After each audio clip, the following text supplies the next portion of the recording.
Hello everyone, welcome back to management Mantra by doctor Barkha Gupta. कैसे हैं आप सब? आई होप कि आप लोगों की तैयारी बहुत अच्छी चल रही है और उसी तैयारी को थोड़ा सा और आगे बढ़ाते हैं। आज हम पढ़ने वाले हैं कोरिलेशन एंड रिग्रेशन, जो कि आप लोगों का काफ़ी पेपर 1 हो या पेपर 2 दोनों में ही इंटरेस्टिंग टॉपिक है। तो इसी के कुछ इंपॉर्टेंट प्रॉपर्टीज आज हम देखने वाले हैं। इसके साथ ही साथ अगर अभी तक आप लोगों ने चैनल को सब्सक्राइब नहीं किया है तो जल्दी से सब्सक्राइब कर लीजिए। और अगर अभी तक आप लोग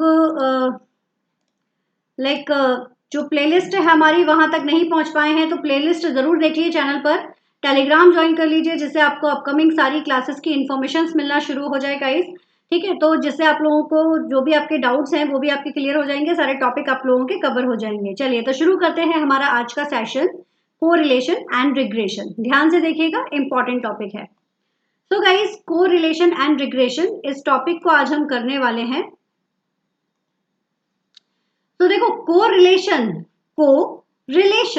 है ना, इसके नाम में ही छुपा हुआ है इसका सेंस, कोर रिलेशन, या फिर आप कह लो इसको कोरिलेशन।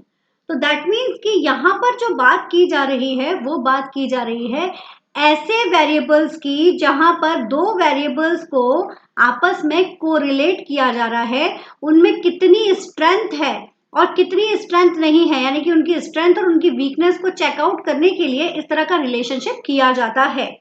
तो स्टैटिस्टिकल डेटा एनालिसिस टेक्निक है ये, जैसा आप जानते ही हैं। और आपको पता ही है, जब आप लोग अभी तो चलो आप लोगों ने अभी स्टार्टिंग नहीं किया है, बट जो लोग रिसर्च पेपर लिख चुके हैं या जो लोग पीएचडी में इनरोल करा चुके हैं, दे नो वेरी वेल कि जब वो लोग अपना रिसर्च स्टडी करते हैं तो वेरिएबल्स के अगर वो यूज करेंगे तो वेरिएबल्स के बीच में उनको रिलेशनशिप शो कराना पड़ता है। तो वेरिएबल्स के बीच में अगर आप रिलेशनशिप शो करा रहे हो, जैसे कि मोटिवेशन का जो रिलेशनशिप है, एम्प्लॉय मोटिवेशन का रिलेशनशिप अगर हम बात करें कि वो एक डिपेंडेंट वेरिएबल हो गया जो कि एम्प्लॉय की सैलरी और एम्प्लॉय जो ऑर्गेनाइजेशन का एनवायरनमेंट है और जो लॉयल्टी है उनके ऊपर डिपेंड करता है। ठीक है, तो ये जो वेरिएबल्स हैं इनके बीच में आपस में क्या रिलेशनशिप है, इसको चेकआउट करने के लिए यहाँ पर कोरिलेशन का उपयोग किया जाता है। तो वही एसपीएसएस आपको मदद करता है इस तरह के टेबल्स को कैलकुलेट करने में। ठीक है, तो एसपीएसएस का फुल फॉर्म क्या होता है ये मुझे जरूर कमेंट बॉक्स में लिखकर बताओ, ये भी बहुत इंपॉर्टेंट है, एग्जाम में पूछा गया है। Now let us talk about the, ये आपका स्टैटिस्टिकल डेटा एनालिसिस टेक्निक होती है जिसका सबसे सीधा सीधा जो हिसाब किताब होता है कि ये जुड़ता है, यानी कि दो वेरिएबल्स के बीच में क्या एसोसिएशन है, क्या क्लोजनेस है, क्या रिलेशनशिप क्रिएट हो रहा है, उसको ये चेकआउट करता है। फॉर एग्जाम्पल, जैसे मैंने कहा कि वेरिएबल आपके पास है एम्प्लॉय मोटिवेशन, ठीक है, और हमने कहा कि ऑर्गेनाइजेशन का एनवायरनमेंट और एम्प्लॉय का सेटिस्फैक्शन। ठीक है, तो ये हमारे मान लीजिए आपके वेरिएबल्स हैं। तो इन वेरिएबल्स का इसका इसके साथ, इसका इसके साथ, इसका इसके साथ, और ये आपस में क्या रिलेशनशिप फाइंड आउट करते हैं, इनके बीच का जो रिलेशनशिप है वो कैसा है, स्ट्रॉन्ग है या फिर वो वीक है, इस चीज को आइडेंटिफाई करने के लिए यहाँ पर जो यूज किया जाता है वो है आपका कोरिलेशन।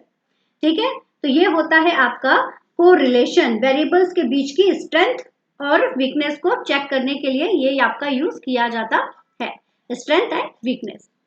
तो और ये जो रिलेशनशिप होगा ये दो वेरिएबल्स के बीच में ही होगा, है ना, मतलब इन दोनों को हम लेके करेंगे, इन दोनों को लेकर करेंगे, इन दोनों को लेकर करेंगे, इन दोनों को लेकर करेंगे, ऐसे दो के बीच में ही आप रिलेशनशिप यहाँ पर चेकआउट करते हो। वहीं रिग्रेशन अगर बात की जाए तो स्टैटिस्टिकल डेटा एनालिसिस टेक्निक होती है, दैट इज ट्रू, बट यहाँ पर हमारे लिए सबसे ज्यादा जरूरी है कि यहाँ पर वेरिएबल्स आपके चेंज हो जाते हैं इंडिपेंडेंट एंड डिपेंडेंट्स के फॉर्म में।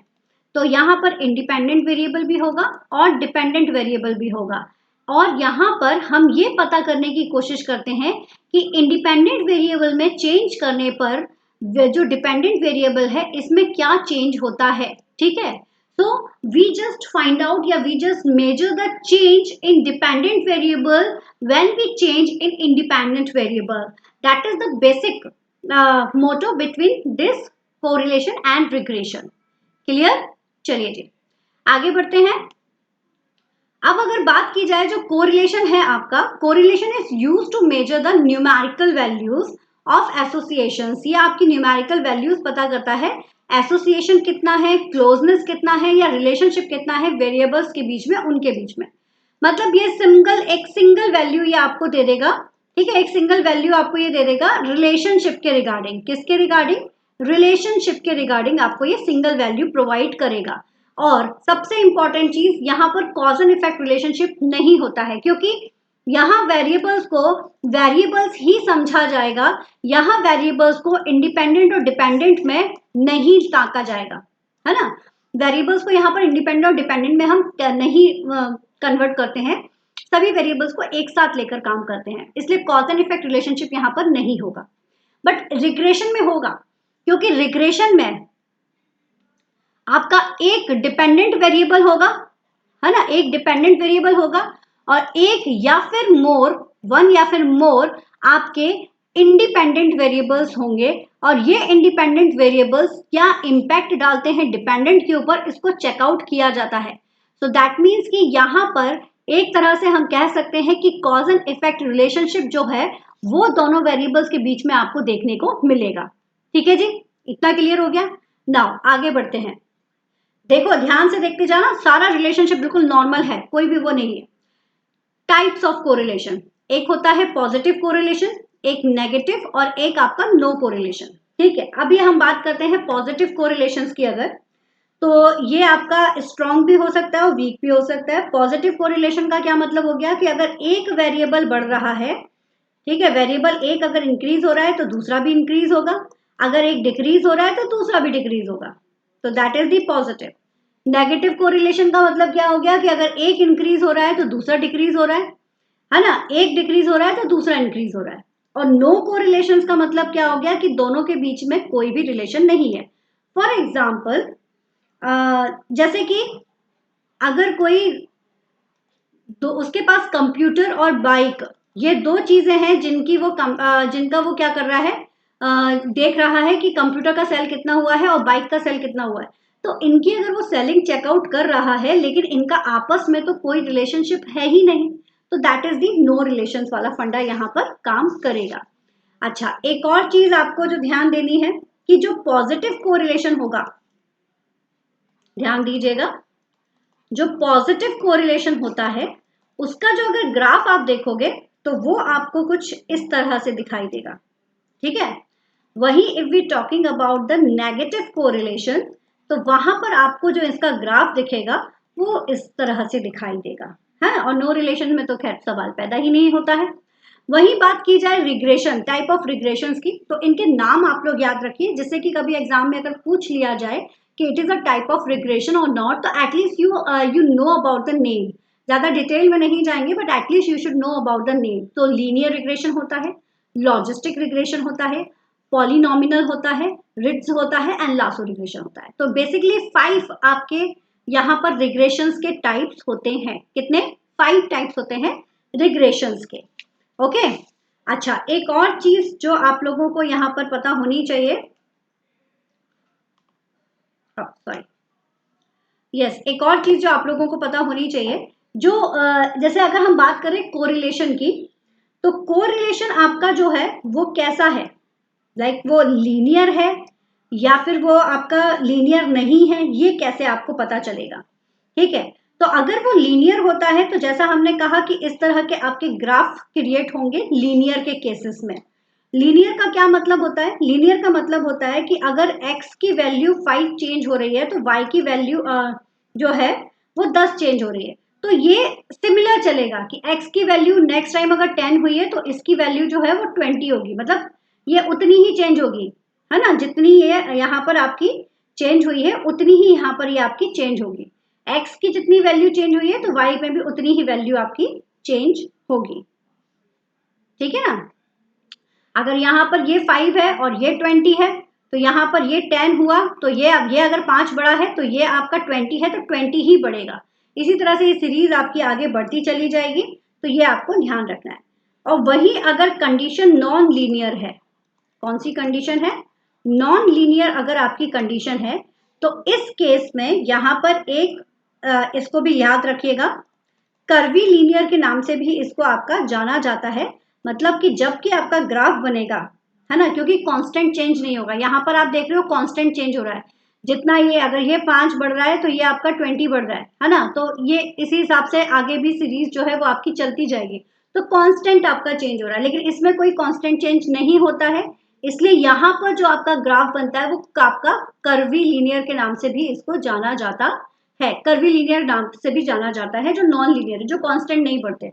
अगर एक आपका 5 है, एक्स आपका 5 है और y आपका 20 है, तो x मान लीजिए अगर 10 बड़ा भी है तो y जरूरी नहीं है कि 20 ही बढ़ेगा, हो सकता है कि वो 5 की जगह कितना बढ़ जाए, वो हो सकता है कि सिर्फ 10 ही हो जाए, ठीक है ना, या फिर वो हो सकता है कि 30 होके रह जाए, ये हो सकता है इसके बाद 15 हो या फिर 12 हो जाए, और ये जो है ये 35 ही होके रह जाए। तो इट्स कि ये कॉन्स्टेंटली नहीं बढ़ता है, तो वहां पर कर्व फॉर्म होता है, नॉन लीनियर रिलेशनशिप होगा तो उसे कर्वी लीनियर के नाम से भी जाना जाता है। इसको याद रखना, ये इंपॉर्टेंट है ना, कर्वी लीनियर भी नॉन लीनियर को ही कहा जाता है। अब आ जाओ कोरिलेशंस की रेंज की, अगर हम बात करें कि रेंज क्या होगी, तो कुछ नहीं, बस छोटा सा याद कर लो कि अगर कोरिलेशंस की रेंज की बात की जाती है तो वो -1.00 से +1.00 के बीच की होगी कोरिलेशंस की रेंज, जिसमें हम डायरेक्शन और उसकी जो स्ट्रेंथ है उस स्ट्रेंथ को हम चेकआउट करते हैं। मतलब कोरिलेशन एक डायरेक्शन और एक स्ट्रेंथ जो है वो प्रोवाइड कराता है, और ये बताता है कि आपका ये नॉन लीनियर रिलेशनशिप है या फिर आपका लीनियर रिलेशनशिप है, इसको ये शो करता है। वहीं रिग्रेशंस में अगर बात की जाए तो यहां पर अगर b जो है वो by x, b by x अगर है 1, ठीक है, देन आपका जो बी एक्स वाई जो जाएगा दिस इज लेस देन 1 जाएगा। तो यहाँ पर ये x और y यानी कि जो हमारे वेरिएबल्स हैं, क्योंकि डिपेंडेंट वेरिएबल्स यहाँ पर लिए जाते हैं, वो अगर ज्यादा है 1 से, तो अगर अपोजिट कर दिया जाए तो आपका वो 1 से कम हो जाएंगे। इस तरह से यहाँ पर डायरेक्शन और स्ट्रेंथ के बीच में रिलेशनशिप को शो किया जाता है रिग्रेशन में। अब आ जाओ कोरिलेशन कोफिशिएंट की अगर हम बात करें, तो कोरिलेशन कोफिशिएंट जो है is independent to change of origin और चेंज ऑफ स्केल। ये आपके कोरिलेशंस में कैसा रहता है, ये ओरिजिन के हिसाब से और स्केल के हिसाब से चेंज होता रहता है, ठीक है, ये चेंज होता रहेगा ओरिजिन के हिसाब से और स्केल के हिसाब से। But when we talk about the regression coefficient, तो रिग्रेशन कोफिशिएंट आपका ओरिजिन से तो चेंज होगा लेकिन स्केल्स में ये कोई चेंज नहीं रखेगा, ठीक है, is independent to change of origin but not the change of scale, because scale जो रहता है ये क्या करेगा, डिपेंड करेगा, ठीक है, ये डिपेंड करता है, डिपेंडेंट होता है ये, ठीक है, डिपेंडेंट होता है, क्योंकि हमने देखा है कि यहाँ पर आपका cause and effect relationship work कर रहा है, आपके जो डिपेंडेंट और इंडिपेंडेंट वेरिएबल्स होते हैं उनके बीच में कोई ना कोई रिलेशनशिप यहाँ पर फॉर्म किया जाता है। नाउ अगर हम बात करें कोफिशिएंट के नेचर की, तो correlation is mutual and symmetrical. जो कोरिलेशन होता है वो कैसा है, सिमेट्रिकल होगा, ध्यान दीजिएगा, इंपॉर्टेंट पॉइंट है, थ्योरी आती है, थ्योरी पर फोकस कीजिए। कोरिलेशन जो है वो म्यूचुअल और आपका सिमेट्रिकल होगा। It remains same if we find the relationship between the variables. जैसे हमने कहा था कि हमने एम्प्लॉय मोटिवेशन और एम्प्लॉय सॉरी ऑर्गेनाइजेशन इन्वायरमेंट, ये दो हमारे मान लीजिए वेरिएबल्स हैं, तो आप इसके साथ इसको जोड़ के देख लीजिए तो भी आपका रिलेशनशिप जो है वो बराबर आएगा। जब आप ऑर्गेनाइजेशन इन्वायरमेंट और एम्प्लॉय मोटिवेशन के ऊपर करते हो तब भी आपका जो रिलेशनशिप है वो सेम ही आएगा। तो कहने का मतलब ये हो गया कि वेरिएबल्स आपके, चाहे आप वेरिएबल्स को ऐसे पकड़ लो या वेरिएबल्स को ऐसे पकड़ लो, दोनों का रिलेशनशिप का जो आंसर निकलेगा, जो कैलकुलेशन निकलेगी, जो मैथमेटिक्स निकलेगा वो सेम निकलेगा, ठीक है ना, दोनों का जो मैथमेटिक्स है वो सेम निकलेगा। क्यों सेम निकलेगा, क्योंकि यहाँ पर हम इनको दो वेरिएबल्स की तरह यूज कर रहे हैं, यहाँ पर हम इन्हें इंडिपेंडेंट और डिपेंडेंट में चेंज नहीं कर रहे हैं। समझ में आया, हम यहाँ पर वेरिएबल्स को इंडिपेंडेंट और डिपेंडेंट में कन्वर्ट नहीं कर रहे हैं, यहाँ वेरिएबल सिर्फ और सिर्फ वेरिएबल है। कौन है, वेरिएबल है, इसलिए दोनों को चाहे जैसे रख दो रिलेशनशिप एक ही निकल कर आएगा। बट रिग्रेशन में जस्ट इसका अपोजिट होगा। पहली चीज तो ये आपका नॉन सिमेट्रिकल होगा, क्यों, क्योंकि अगर हम बात करते हैं एक्स वाई की तो it is not same as this one, because एक इंडिपेंडेंट वेरिएबल है तो एक डिपेंडेंट वेरिएबल है। इंडिपेंडेंट का इम्पैक्ट डिपेंडेंट पर क्या पड़ रहा है वो हमको यहाँ पर पता चलता है, इसलिए ये चीज सेम हो ही नहीं सकती है। क्लियर है जी? Now let's talk about the applicability. तो एप्लीकेबिलिटी अगर देखा जाए तो जो हमारा कोरिलेशन होता है, इसकी जो एप्लीकेबिलिटी होती है वो थोड़ा सा लिमिटेड होती है, ठीक है, थोड़ा सा लिमिटेड होगी and only applicable to the linear relationship between the two variables. दो वेरिएबल्स के बीच में लीनियर रिलेशनशिप जब आप शो करना चाहते हो, लाइक एक बढ़ा तो दूसरा भी बढ़ेगा, एक घटा तो दूसरा भी घटेगा, तो या फिर अगर नेगेटिव कोरिलेशन है तब भी आपका ये वाला जो आपका रहेगा, दोनों ही सूरतों में ये लीनियर रिलेशनशिप आपका शो करेगा। But at the case of regression it has the wide scope. इसका काफी सारा जो है वो स्कोप है, क्योंकि it is applicable to linear and non linear relationship between the variables. ये वेरिएबल्स के बीच में लीनियर रिलेशनशिप भी शो करता है और साथ ही साथ नॉन लीनियर रिलेशनशिप को भी शो करता है। तो इसलिए ये जो आपका रहेगा ना, ये जो आपका रहेगा वो कैसा रहेगा, वाइड स्कोप को शो कर पाता है। ठीक है, तो ये था आपका छोटा सा topic regarding the correlation and regression. Basically यही चीजें पूछी जाती हैं आप लोगों से कि क्या होता है कोरिलेशन, क्या होता है रिग्रेशन, किस तरह से वो वर्कआउट करता है, कहाँ पर सिमेट्री होती है, कहाँ नहीं होती है, लीनियर रिलेशनशिप कौन सा होगा, कौन कौन से टाइप्स हो सकते हैं, या और कॉज एंड इफेक्ट रिलेशनशिप किस में होगा, ये छोटी छोटी चीजें आप लोगों से पूछी जाती हैं। तो this is all about the correlation and regression. I hope कि टॉपिक आप लोगों को क्लियर हो चुका होगा। तो thank you so much guys, join the Telegram, और अगर वीडियो पसंद आए तो लाइक जरूर कीजिए, अपने फ्रेंड्स के साथ में शेयर कीजिए, सब्सक्राइब कीजिए चैनल को एंड बेल आइकन जरूर प्रेस कीजिएगा। ओके गाइस, तो इसी तरह से जो भी आप लोगों के डाउट वाले टॉपिक है उनको हम इसी तरह से बीच बीच में लेकर आ जाएंगे एग्जाम्स के पहले, जिससे कि वो आपके क्लियर हो जाए। All the best, take care, keep study hard with smart, all the best.